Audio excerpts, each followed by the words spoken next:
خوفزدہ رہیں گے دشمن جو آپ کے سامنے ابھی تک آئے نہیں ہیں، اللہ کے دشمن، اور آپ کے جو دشمن وہ چھپے ہوئے دشمن ہیں کہ جو آپ کے سامنے نہیں آئے، لیکن ان کو اللہ جانتا ہے، آپ لوگ نہیں جان رہے ہو۔ پھر آگے اللہ تعالیٰ فرما رہے ہیں اور جو بھی تم خرچ کرو گے کوئی چیز اللہ کی راہ میں تو اس کا پورا پورا بدلہ دیا جائے گا تمہیں، اور تمہارے ساتھ بے انصافی نہ کی جائے گی۔ یعنی پھر اللہ تعالیٰ پھر اسی آیت 60 کو کنکلوڈ اس طرح کر رہے ہیں کہ آپ نے جو کچھ بھی خرچ کرنا ہے اللہ کی راہ میں، یعنی آپ اپنی تیاری میں جو اللہ کے ساتھ جو آپ نے عہد باندھا ہے،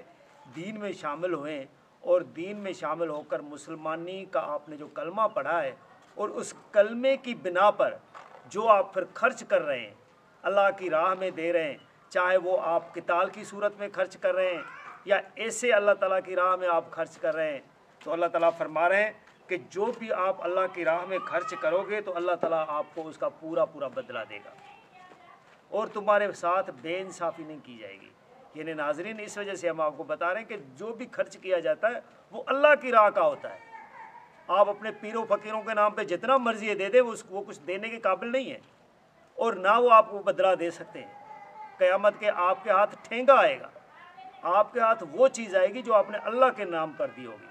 اللہ کی راہ پر جو آپ نے قربانی دی ہے۔ اور اگر جھکیں وہ صلح کی طرف تو تم بھی جھک جاؤ اس کی طرف،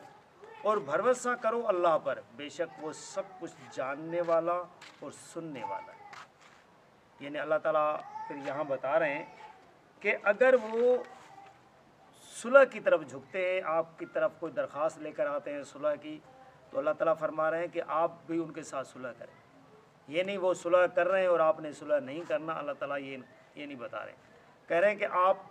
کی طرف وہ جھک رہے ہیں، صلح کی درخواست لے کر آ گئے تو آپ صلح کریں، لیکن اللہ پر بھروسہ رکھنا ہے۔ اور اللہ تعالیٰ پھر آگے فرما رہے ہیں کہ بے شک وہ سب کچھ سننے والا اور جاننے والا ہے، یعنی جو آپ باتیں کر رہے ہو وہ سنتا بھی ہے، اور جو آپ کام کر رہے ہیں وہ جانتا بھی ہے۔ پھر آگے آیت نمبر 62 میں اللہ تعالیٰ فرما رہے ہیں اور اگر ان کا ارادہ یہ ہو کہ دھوکہ دے تمہیں تو یقیناً کافی ہے تمہارے لیے اللہ، وہی تو ہے جس نے تمہیں قوت پہنچائی اپنی مدد سے اور مومنوں کے ذریعے۔ یعنی پھر اللہ تعالیٰ صلی اللہ علیہ وسلم کو بتا رہے ہیں کہ اگر ان کا ارادہ یہ ہو کہ آپ کی طرف صلح کی درخواست تو لے کے آ رہے ہیں، لیکن ان کے دل میں دھوکہ ہے کہ وہ کسی طرح آپ کو دھوکہ دینا چاہ رہے ہوں، تو آپ ان کے دھوکے سے مت ڈریں، یقیناً تمہارے لیے اللہ کافی ہے۔ یعنی اللہ تعالیٰ بتا رہے ہیں کہ ان کے دھوکے دینے سے کچھ نہیں ہوگا، آپ کے ساتھ اللہ ہے۔ تو یہی تو ہم آپ کو بتا رہے ہیں کہ نبی کے ساتھ بھی اللہ تھا، ہم نے بھی اللہ کو اپنا مددگار سمجھنا ہے، ہم نے نبی کو نہیں سمجھنا، یا ولی علی کو نہیں سمجھنا، یا جو اپنے یہ جو ولی بنائے ہوئے ہیں گلی محلے کے پیر پیغمبر جو بنائے ہوئے ہیں، ان کو کچھ نہیں سمجھنا، ہم نے بھی اللہ کو سب کچھ ماننا ہے۔ انہوں نے بھی اللہ کو مانا تھا، ہم بھی اللہ کو مانیں گے۔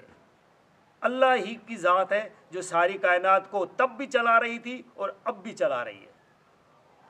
ہر بندہ باقی اپنا ٹائم پیریڈ پورا کر رہا ہے، جتنا وہ ٹائم دنیا کے اندر رہا اپنا اس نے ٹائم گزارا، جیسا بھی گزارا، اچھا گزارا برا گزارا، اس کا بدلہ قیامت کے دن اس کو ملے گا۔ ہم نے جو پکارنا ہے، ہم نے جو کارساز سمجھنا ہے، ہم نے جس پر بھاڑنا ہے وہ اللہ کی ذات ہے۔ کسی پیر پیغمبر کے ہاتھ میں نہ کچھ ہے، نہ تھا، نہ رہے گا، سب کچھ اللہ کی ذات کے ہاتھ میں ہے۔ تو اللہ تعالیٰ پھر یہی بتا رہے ہیں کہ تو یقیناً تمہارے لیے اللہ کافی ہے، وہی تو ہے، یعنی اللہ ہی تو ہے جس نے تمہیں قوت پہنچائی تھی اپنی مدد سے۔ یعنی اللہ تعالیٰ نے اپنی مدد کی تھی، تمہیں طاقت پہنچائی تھی، اور مومنوں کے ذریعے، یعنی وہ لوگ جنہوں نے اللہ کو مان کر تیرے ساتھ لگے تھے، تابعداری اختیار کی تھی، مسلمان لوگ۔ تو یہ مسلمان جو ایک دوسرے کی پھر مدد ہوتے ہیں وہ اس طرح سے ہوتے ہیں کہ وہ اللہ کی وجہ سے ایک دوسرے کے ساتھ جڑے ہوتے ہیں۔ جس طرح باقی لوگ جو کافر لوگ ہوتے ہیں نا، تو وہ اپنے پیر پیغمبروں کی وجہ سے ایک دوسرے کے ساتھ جڑے ہوتے ہیں، تو اسی طرح وہ جو مسلمان ہوتے ہیں، پکے مسلمان ہوتے ہیں، وہ اللہ کی وجہ سے ایک دوسرے کے ساتھ جڑے ہوتے ہیں۔ پھر اللہ تعالیٰ پھر آیت نمبر 63 میں یہاں بتا رہے ہیں اور جوڑ دیا ان کے دلوں کو ایک دوسرے کے ساتھ، یعنی اللہ تعالیٰ فرما رہے ہیں کہ یہ میں ہی ہوں، میرا دین ہی ہے، میرا ہی سمجھانا ہے جو ان کے دلوں کو ایک دوسرے کے ساتھ جوڑ کے رکھا ہوا ہے۔ بالکل یہی بات ہے کہ اللہ کے دین کی وجہ سے ہی وہ لوگ جو ہے وہ ایک دوسرے کے ساتھ جڑے ہوئے تھے، اور جو مسلمان ہیں وہ اللہ کی وجہ سے ہی ایک دوسرے کے ساتھ کنیکٹ ہے۔ اور قیامت کے دن جب جنت میں جو مسلمان ہوں گے وہ اللہ کی وجہ سے ہی ایک جگہ پر رہیں گے۔ باقی جو کافر لوگ ہیں، منکر لوگ ہیں، جو مشرک لوگ ہیں، جو منافق لوگ ہیں، وہ دوزخ کی طرف جلتے رہیں گے، سڑتے رہیں گے۔ مسلمان کسی بھی پیغمبر کا ماننے والا ہو، وہ پیغمبر کا، کیونکہ اسی عرصے میں وہ پیغمبر آیا تھا، اس کو اللہ کا دائی سمجھ کے انہوں نے جو اس کے مانا تھا، تو وہ جو پیغمبر کے ساتھ جڑے ہوئے تھے وہ اللہ کی وجہ سے جڑے ہوئے تھے، جس کی وجہ سے اس کو مانا جا رہا تھا۔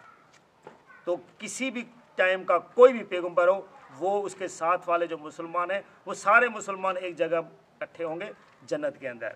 یہاں اللہ تعالیٰ پھر فرما رہے ہیں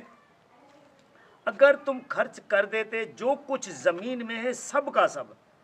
تب بھی نہ جوڑ سکتے تھے ان کے دلوں کو، مگر وہ اللہ ہی ہے جس نے ان کے دل جوڑ دیے، بے شک وہ بڑا زبردست اور حکمت والا ہے۔ یعنی اللہ تعالیٰ پھر یہاں فرما رہے ہیں کہ اے نبی، اگر آپ پوری دنیا کا جو خزانہ آپ کے پاس موجود ہوتا، اگر آپ وہ پورے کا پورا بھی خرچ کر لیتے تو آپ ان کے دلوں کو جوڑ نہیں سکتے تھے۔ یہ اللہ ہی تھا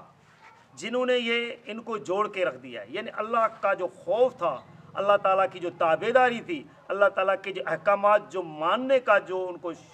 جنون تھا، کیونکہ اللہ کا دین ہی جو مسلمانی ہے یہی سکھا رہی ہے، اسی وجہ سے جو انصار تھے انہوں نے اپنے گھر کا آدھا سامان تک دے دیا تھا، اللہ کی راہ میں وہ تو دے رہے تھے۔ تو یہ جو ہوتا ہے یہ اللہ کی راہ کی وجہ سے یہ سارا بندہ کر رہا ہوتا ہے۔ نبی کو بھی بتایا جا رہا ہے، اے نبی اگر آپ یہ سارا کچھ کر لیتے، اگر آپ نے اللہ کی راہ نہیں پکڑنی ہوتی تو یہ آپ کے ساتھ نہیں جڑ سکتے تھے، یہ اللہ کی وجہ سے تیرے ساتھ جڑے ہوئے ہیں۔ تو اللہ ہی ہے جس نے یہ سارا کچھ انہوں نے جوڑ کے رکھ دیا ان کے دل، بے شک وہ زبردست ہے اور حکمت والا ہے۔ یعنی اللہ تعالیٰ بہت بڑا بھی ہے اور یہ حکمت والا ہے، یہ کام جو ہے وہ حکیمانہ کر رہا ہوتا ہے۔ پھر اللہ تعالیٰ آگے آیت نمبر 64 میں بتا رہے ہیں اے نبی، کافی ہے تمہارے لیے اللہ اور ان لوگوں کے لیے جو تمہارے پیروکار ہیں مومنوں میں سے۔ یعنی پھر نبی کو بتایا جا رہا ہے اے نبی، آپ کے لیے اللہ کافی ہے اور ان لوگوں کے لیے بھی اللہ کافی ہے جو مومن ہیں، جو تیری تابع داری کر رہے ہیں، جو حضور صلی اللہ علیہ وسلم کی تابع داری کر رہے ہیں، جو مسلمانی میں پکے مسلمان ہیں، جو خود کو مسلمان سمجھ رہے ہیں اور مسلمان ہیں، جنہوں نے حضور صلی اللہ علیہ وسلم کی تابع داری کی ہے، جو سمجھ رہے ہیں کہ ہم اللہ کے رسول کی پیروی اختیار کر رہے ہیں، ان کے لیے بھی اللہ تعالیٰ یہاں یہی بتا رہے ہیں کہ اللہ ہی کافی ہے۔ تو آج کے مسلمان کے لیے بھی اللہ ہی کافی رہے گا۔ یہ پیر پیغمبر جس کے نام پر یہ میلادیں کر رہے ہوتے ہیں، جو محرم میں منا رہے ہوتے ہیں، یہ ایک شرکانہ کام ہے، مشرکانہ کام ہے، اور یہ کام آپ کو دوزخ کی طرف لے جائے گا۔ وہی کام جو اللہ کے خالص اللہ سے آپ لو لگانے کے لیے نیت سے کر رہے ہیں وہ آپ کے کام آئے گا۔ اسی لیے اللہ کو مانو اور اللہ کو سب کچھ مان کر چلو تو آپ بچیں گے، ورنہ آپ کے بچنے کے چانسز بالکل صفر ہے، زیرو ہے۔ تو لہٰذا ناظرین، ہم